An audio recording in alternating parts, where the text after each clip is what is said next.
Bonjour, donc je m'appelle Amélie Motte, je suis passeuse de bonheur à la Fabrique Spinoza.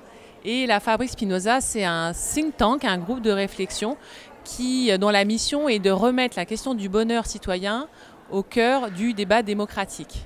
Nous sommes une communauté de 250 bénévoles.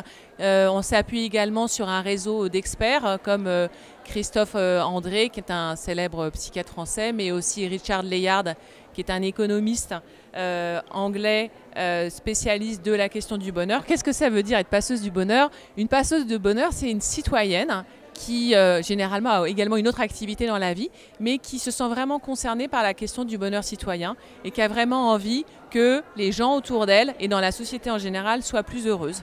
Donc à la Fabrique Spinoza, on est des passeurs, on est donc 250 dans toute la France et on a décidé d'agir pour plus de bonheur dans notre société. Pourquoi moi je me suis engagée? Parce qu'en fait, mon métier, c'était de travailler sur l'intelligence émotionnelle et j'avais le sentiment qu'en sortant de mes formations, les gens étaient un peu plombés. Donc ça m'a un peu interrogée, je me suis dit, oh là là, est-ce que j'oublie pas aussi une grande facette de la vie qui sont des émotions comme la joie, le plaisir et tout ça nous mène au bonheur. C'est comme ça que je me suis intéressée aux travaux de la Fabrique et que je les ai rejoints. Quelles actions je mets en place moi? En fait, au sein de la Fabrique, je contribue à un projet qui s'appelle l'Université du bonheur au travail pour des participants du monde de l'entreprise, pour les armer, les outiller, pour qu'à leur tour, ils deviennent des passeurs de bonheur dans leur organisation.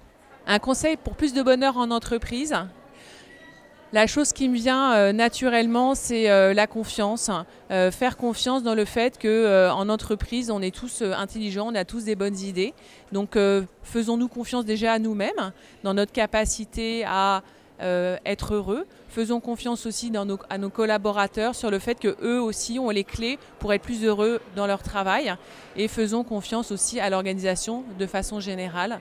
Et laissons les uns et les autres s'exprimer et devenir les auteurs de leur propre bonheur.